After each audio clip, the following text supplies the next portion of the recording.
developing and doing stuff and rehearsing to make this thing better each show. So it's gonna be just as good, if not better, than what you saw. But we just have to get that support so we can keep doing this thing, like we want to do it. Well, I want to let you know that if Jay gets laryngitis or somebody kidnaps him, I have memorized his part. I'm telling you, I have memorized his part, and my head is shaven, so I could be a big twin. I've been trying to work with you forever. You are hard to get with. You got me. I'm coming out on public radio and telling you, you got me. The next time you need me, you got me. And I want to introduce you to one other person. Mm-hmm. He wants to be called Brother Awesome. The women call him Luscious Pudding, but his name is James. And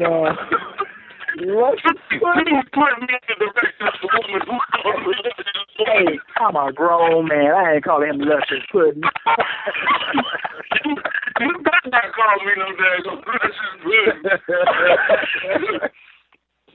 But he's very talented and understands the whole dynamics of building and maintaining a character throughout the lifespan of a show. I know one day you guys are gonna get to work together, and I can't wait to be sitting in the audience. Rory, let me introduce myself. I am Brother Awesome, and I was a subscriber of yours through what is that called? Meetup. Yeah, and unfortunately, I have never met up. just because of scheduling constraints. However, I've always wanted to get out to one of your, I think every month you have like an open mic or something like that. You just come out and... We used to do something called Acting Out, where we get open floor and just basically just talking about the industry and trying to get people involved and just giving out information. And it was networking, yeah. So we used to do that exactly. Not every month, but maybe twice a year, something like that. So, twice a year, okay. Yeah. I have a question for you, though, Roy. Because you are deep in the industry now, I do want to pose this question to you. Why does there seem to be a homosexual character in a gospel play now? You know what? Ooh, that's a good question. You know what? You see, being that you asked it, I can answer it. Mm-hmm. Do you mean the character or the person really being that way, or you mean the character? It's the character. There's always a homosexual character. Yeah, play. Yeah, see, that's fun. This is my thing. I went to one recently, and it was a couple characters that was gay. That was, and two things. See, I'm trying to, and Vershawn knows me. I try not to be over, because I'm not judgmental. I really believe in grace. I believe it, but my thing is this. That's one of the things I had a challenge with when I was doing a gospel play. Now, if you're doing a secular play, a funny play, do whatever. But when you label it a gospel play, that's ministry. That means you taking on the mantle to spread the good news. Because you see a lot of plays out there now, and I talked to a couple of guys. When I'm telling you, the deeper you get in this industry, it's about that dollar. And let me tell you why. Like I said, and I learned some of this when I just came from talking to people in the D.C. Theater Festival. I went to a play, and it was a gay character in there. And the play was some kind of comedy, this and that, blah, blah, blah, this and that. And I knew the young man. He said, well, hey, what you think about the play? And I just told him my thoughts. I was like, I ain't gonna hurt his feelings. I wasn't crazy about the play. The play wasn't good anyways. But I was like, well, this is my point. If you have a gay character in your play, and you don't address it, and somehow that character in your play is being ministered to about that lifestyle, what are we promoting? That like I saw a play that had always has the gay choir director, this and that, blah blah blah, and glorifying it. I'm like, you'll never see me do anything like that because of my faith. Now, if you have a gay character that is struggling with homosexuality, and the part of your play is to address that lifestyle, then fine. But you can't glamorize a gay character in a gospel play like it's okay. So you're you're saying that you wouldn't be a partaker in having a glamorized, glorified gay choir director in your play? I couldn't do it. I couldn't do it because the thing of it is, like I said, where is the ministry? Like, for example, if you have a character that's choir director, this and that, somewhere in the play you should have written where the pastor sits down and tries to. You have to have somewhere in the theme or the plot to address the issue, because if you don't say something about it, you're saying to your audience that this is okay. If that's we're not gay bashers, we're not homophobes or anything like that. But because of our faith, we believe that homosexuality is a sin and that it has to be addressed. And like I said, it's one of the toughest issues to talk about, especially in this industry. But if you put on a gospel play to spread the good news, that has to kind of be addressed.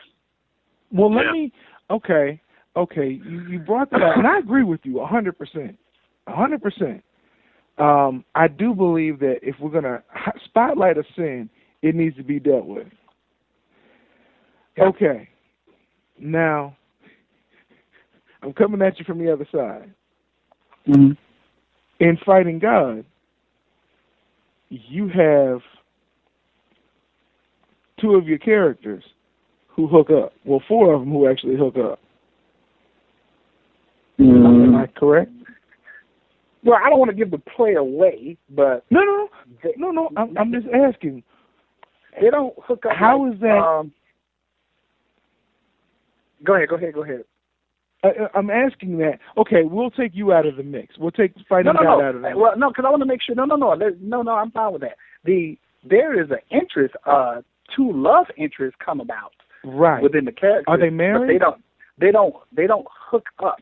So they don't hook up. But see, if I answer the second question, I'm giving away the end of the play.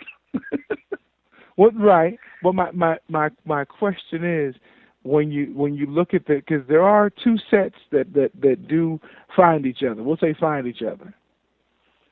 Well, the thing is we can talk about this much. The Elton, his character, because of what happened to him at a young age, it's hard for him to be in a relationship. So the furthest that he gets in the play in a relationship, he asks her out on a date. Okay. And they have plans to go out to dinner and a concert. Okay. So, and then once he does that, that's the last you hear of that.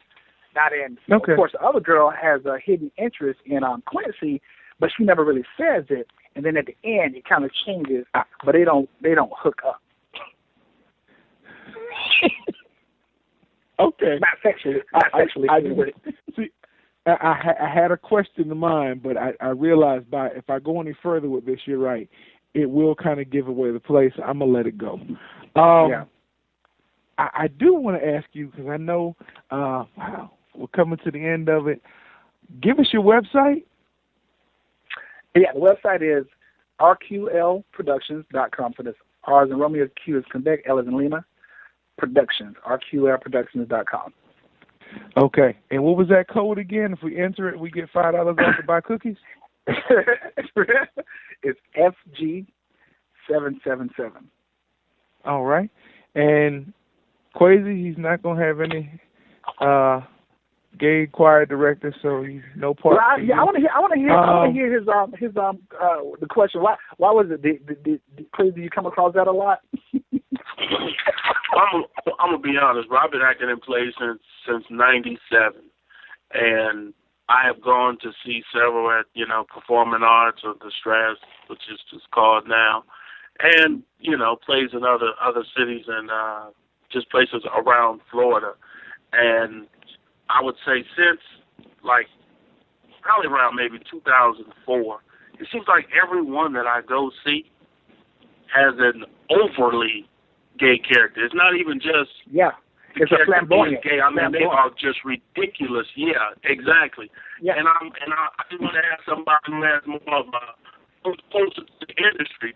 Why is it almost a necessity in the industry now to put the character like that in the play? And honestly, I'm not offended by a gay character. However, it's not every day. It's not every relationship where you have someone who is crazy on that. Mm-hmm. But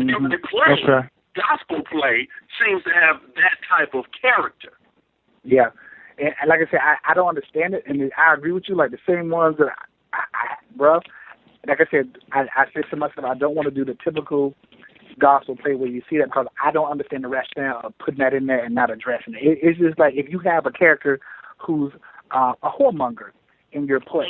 Now, if he don't come, if there's not a part where he's someone that he doesn't come and confront it with that issue in a gospel play, then what was the purpose of putting that in there if it's never brought up? Like it's because you can't. That's like saying that it's cool. Then you send in a mixed message.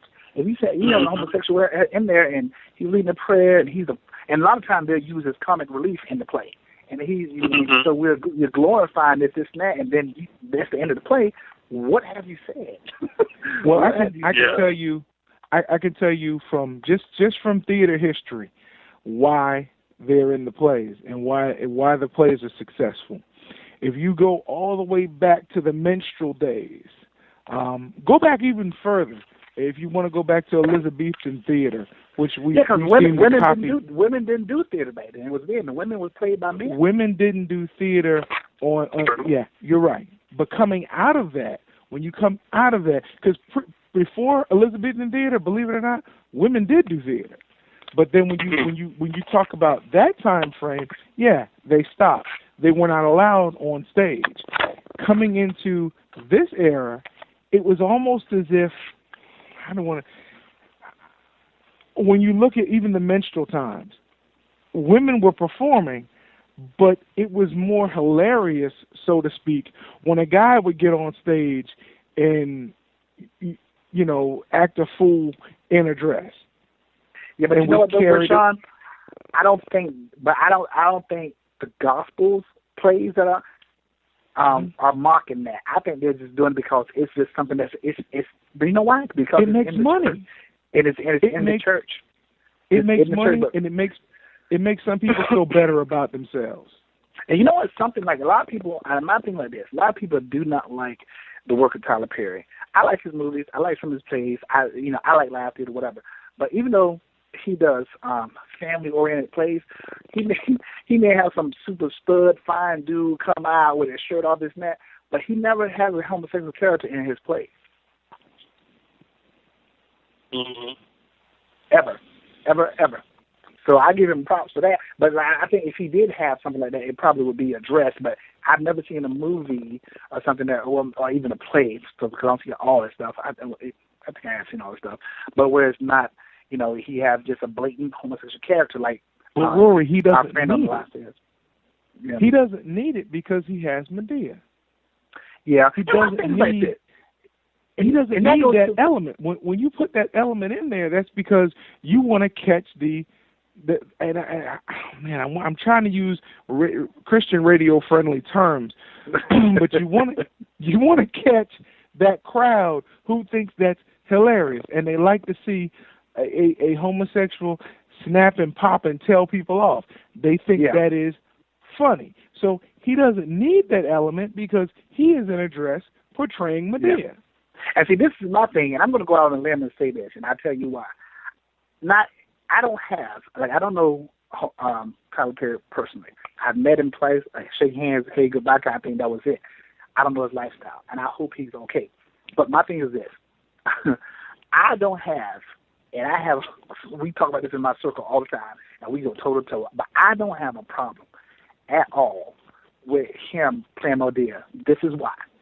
Wesley Snipes, Sylvester Stallone, Eddie Murphy, Martin Lawrence, Steve Harvey, all these comedians, and white, black, all these guys. I mean, even Patrick Swayze, all John these Leguizamo. Yeah, they've all done characters and dressed up as women. But when we do it in the black community, especially Tyler Perry, then we cut a fool. Other people, Robin Williams, all those guys who did, Robin Williams, what's that multi-million-dollar movie he made? He just got fired, isn't that? See, my thing is, I see him portraying a character. I see him. That's good. Now, me personally, I would never do a dress. That's just me. I'm gonna tell you though, but I have a little bit of an issue with it. I got a little issue with it simply because I was watching Inside the Actors Studio. Yeah, I watch that a lot. And they've occasionally you'll see